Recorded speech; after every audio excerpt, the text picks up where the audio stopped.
Hi, welcome back to the channel. So in this video ನೋಡ್ತಾ ಹೋಗೋಣ ಏನೆಲ್ಲ ಆಗ್ತಾ ಇದೆ ಅಬೌಟ್ ರಿಕ್ರೂಟ್ಮೆಂಟ್ ಅಂತ ಹೇಳಿ. ಸೊ ಇವತ್ತಿನ ಪೇಪರಲ್ಲಿ ಬಂದಿರೋ ಹಾಗೆ 80,000 ಹುದ್ದೆ ನೇಮಕ ಅಧಿಸೂಚನೆ ರದ್ದು ಅಂತ ಇದೆ. ಸೊ ತಾವೆಲ್ಲ ಏನು ಇನ್ ಡೀಟೇಲ್ ಅಂತ ನೋಡ್ತಾ ಹೋದರೆ, ಸರ್ಕಾರದ ವಿವಿಧ ಇಲಾಖೆಯಲ್ಲಿ ನೇಮಕ ಪ್ರಕ್ರಿಯೆಯನ್ನು ಒಳ ಮೀಸಲಾತಿ SC ಒಳ ಮೀಸಲಾತಿ ರೋಸ್ಟರ್ ಅನ್ವಯವೇ ನಿರ್ವಹಿಸಲು ಗುರುವಾರ ಸಚಿವ ಸಂಪುಟ ಸಭೆಯಲ್ಲಿ ಒಪ್ಪಿಗೆ ದೊರೆತಿದೆ ಅಂತ ಹೇಳಿದ್ದಾರೆ.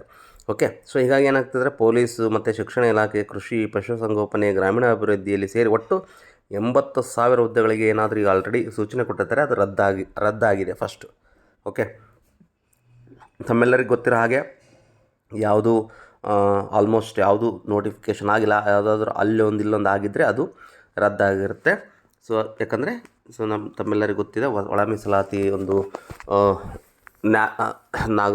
ನಾಗಮೋಹನ್ ದಾಸ್ ಅವರ ಒಂದು ನಿವೃತ್ತ ನ್ಯಾಯಾಧೀಶರಾಗ್ತಕ್ಕಂಥ ನ್ಯಾಯಮೂರ್ತಿಗಳಾಗ್ತಕ್ಕಂಥ ಅವ್ರದ್ದು ಒಂದು ವರದಿಯನ್ನು ಕೊಟ್ಟಿರ್ತಾರೆ. ಅದರದ್ದು ಈಗ ಇಂಪ್ಲಿಮೆಂಟ್ ಮಾಡ್ತಾ ಇದ್ದಾರೆ. ಅದನ್ನು ಸಚಿವ ಸಂಪುಟದಲ್ಲಿ ಅದು ಒಪ್ಪಿಗೆ ಆಗಿದೆ. ಸೊ ಇದರದ್ದು ಏನಂದರೆ, ಆ್ಯಕ್ಚುಲಿ ಇದು ಗುಡ್ ನ್ಯೂಸ್ ಅಂತಂದರೆ, ಹೊಸ ಅಧಿಸೂಚನೆಗೆ 3 ತಿಂಗಳ ಕಾಲಮಿತಿ. ಏನೇ ಒಂದು ನೋಟಿಫಿಕೇಷನ್ ಆಗಬೇಕಂದ್ರೂ ಒಂದು 3 ತಿಂಗಳು ಆದಮೇಲೆ ಆಗುತ್ತೆ. ಓಕೆ, ಪಕ್ಕಾ ಆಗುತ್ತೆ. ಸೊ ಹತ್ತತ್ರ 80,000 ಅಂತಂದರೆ ಇದರಲ್ಲಿ ಶಿಕ್ಷಣ ಇಲಾಖೆ, ಎಲ್ಲ ಇಲಾಖೆ, ಪೊಲೀಸ್ ಇಲಾಖೆ ಎಲ್ಲ ಸೇರಿದೆ. ಸೊ ಹಾಗಾಗಿ it's a good news. You can start reading. ನಿಮ್ಮದಿಂದ ಯಾವುದೇ ಕ್ಷೇತ್ರ ಇದೆ ಅದರಲ್ಲಿ ಓದೋಕ್ಕೆ ಸ್ಟಾರ್ಟ್ ಮಾಡಿ. ಈಗಾಗಲೇ ಸರ್ಕಾರದ ಪರಿಶಿಷ್ಟರ 101 ಜಾತಿಗಳನ್ನು 3 ಗುಂಪುಗಳಾಗಿ 6%, 6%, 6%ರಂತೆ 17 ಮೀಸಲು ಹಂಚಿಕೆಯನ್ನು ಮಾಡಿದೆ. ಓಕೆ, ಸೊ ಇದೆಲ್ಲ ಇರಲಿ, ಇದೆಲ್ಲ ಬೇಡವಾದ ವಿಚಾರ. ನಮಗೆ ಬೇಕವಾದ ವಿಚಾರ ಅಂತಂದರೆ, ಬೇಕಿರೋ ವಿಚಾರ ಅಂತಂದರೆ ಏನು? ಸೊ ರಿಕ್ರೂಟ್ಮೆಂಟ್ ಆಗುತ್ತಾ? ಇಲ್ಲ, 100% ಆಗುತ್ತೆ 3 ತಿಂಗಳು ಆದಮೇಲೆ. ಓಕೆನಾ?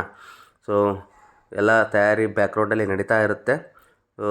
ಇದು ಸುಪ್ರೀಂ ಕೋರ್ಟ್ ಆದೇಶದ ವ್ಯಾಖ್ಯಾನದ ಪ್ರಕಾರ ಮೀಸಲು ಉಪವರ್ಗೀಕರಣಕ್ಕೆ ತೀರ್ಮಾನ ತೆಗೆದುಕೊಂಡು ಹಿಂದಿನ ಅಧಿಸೂಚನೆಯ ರೀತಿಯಲ್ಲೇ ಮುಂದುವರಿಸಿದರೆ ಒಳ ಮೀಸಲು ಅರ್ಥಹೀನ ಎಂದಿದ್ದರಿಂದ ಪುನಃ ಎಲ್ಲ ಅಧಿಸೂಚನೆಗಳನ್ನು ಹೊಸದಾಗಿ ಪ್ರಕಟಣೆ ಮಾಡಲು ತೀರ್ಮಾನ ಮಾಡಲಾಗಿದೆ. ಸೊ ಹಾಗಾಗಿ ಇದು ಅವರು ಮಾಡಲಿ. ಪಾಲಿಟಿಕ್ಸ್ದು ಅದೆಲ್ಲ ಇರುತ್ತೆ ಇಲ್ಲಿ, ಅದೆಲ್ಲ ನಮಗೆ ಅಷ್ಟು ಬೇಡ. ಸೊ ಅವರೊಂದು ಎಲ್ಲ ಹೇಳಿ ಕೊನೆಗೆ ಇದನ್ನು ಒಂದು ರಿಕ್ರೂಟ್ಮೆಂಟ್ನ ಕಾಲ್ ಫಾರ್ ಮಾಡ್ತಾರೆ. ಹಾಗಾಗಿ ತಾವೆಲ್ಲ ಈಗಲಿಂದನೇ ತಯಾರಿ ಮಾಡಿ.